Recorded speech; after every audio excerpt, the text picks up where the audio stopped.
Bonjour tout le monde, je me présente Alexandra Derry, je suis chargée de projet biologiste pour la Fédération québécoise pour le saumon atlantique et dans la capsule d'aujourd'hui, je vous parle un peu plus en profondeur de l'alimentation du saumon et pourquoi c'est important et que c'est autant changeant au cours de sa vie.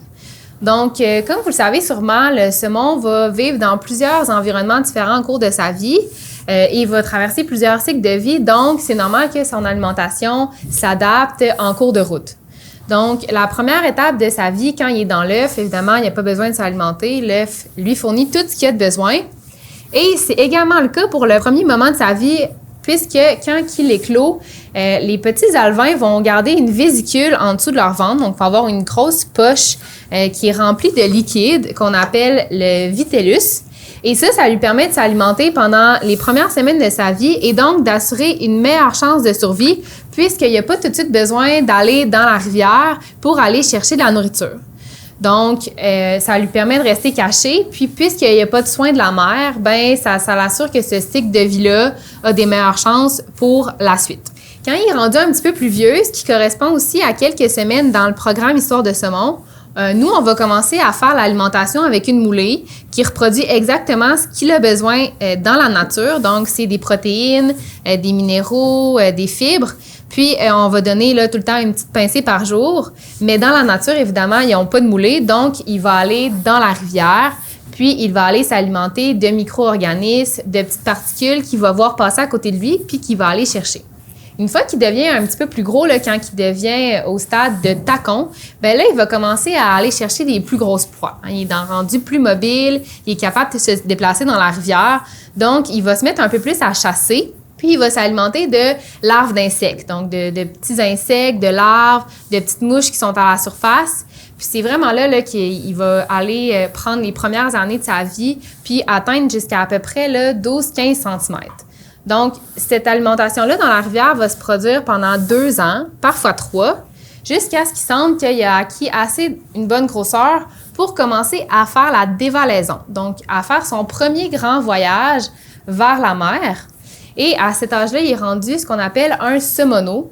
Donc, pendant son parcours, ben, il va découvrir des nouvelles proies, puis il va commencer à vraiment devenir un gros saumon. Donc, il va manger des éperlans, du hareng, un petit peu de tout ce qu'il va trouver dans l'estuaire jusqu'à se rendre à ce qu'on appelle l'aire d'alimentation internationale. Donc, ça, c'est pas juste les saumons du Québec qui vont se retrouver à cet endroit-là. C'est aussi des saumons du Maine, des saumons du Nouveau-Brunswick, des saumons de l'île du Prince-Édouard. Puis tout le monde, dans le fond, se retrouve à cet endroit-là parce que c'est là qu'il y a le plus de choses à manger. Donc, il va rester dans la mer, dans cet endroit-là, pendant 2 à 3 ans. Puis c'est là qu'il va vraiment réussir à prendre des kilos et des kilos pour être capable de revenir se reproduire. Par contre, il y en a certains qui sont un petit peu plus lâches, puis eux, ils décident que ça leur tente pas de faire autant de route. Fait qu'ils vont rester plus proches dans l'estuaire du Saint-Laurent. Puis ils vont rester aussi juste 1 an parce qu'ils sont bien pressés de revenir. Puis c'est souvent ceux-là qu'on va appeler les madeleinots. Donc, ils sont un petit peu plus petits. Puis, on va vraiment être capable de voir la différence dans la rivière après. Les pêcheurs, là, ils voient vraiment quand sont des tout petits saumons versus des vrais gros saumons. Parce que les gros saumons, bien, comme je disais, ils sont restés pas mal plus longtemps dans la mer à s'alimenter. Il y a une autre façon aussi de savoir quel âge a un saumon, puis c'est en utilisant une écaille. Parce que les écailles, ils les perdent pas au cours de leur vie. Ils vont rester vraiment partie prenante d'eux autres, puis ils vont grossir avec eux. Donc, c'est un petit peu le même principe que pour les rondelles d'un arbre. Donc, les années de croissance vont se marquer et on voit que quand la croissance est plus lente, donc les premières années de vie dans la rivière, c'est des tout petits anneaux, alors que quand ils sont vraiment rendus dans la mer, c'est des très gros anneaux de croissance. Des fois, c'est des pêcheurs, quand ils vont pêcher des saumons, ils vont garder 1 ou 2 écailles. Des chercheurs aussi, ils vont faire ça. Puis là, ils peuvent pas voir ça juste en regardant l'écaille dehors dans la rivière, mais ils peuvent les envoyer dans un laboratoire. Puis, avec les équipements spéciaux, ben, on va être capable d'aller lire puis de savoir, ce saumon-là, il y avait 5 ans, ce saumon-là, il y avait 7 ans. Puis, de comprendre un peu mieux comment que ça fonctionne.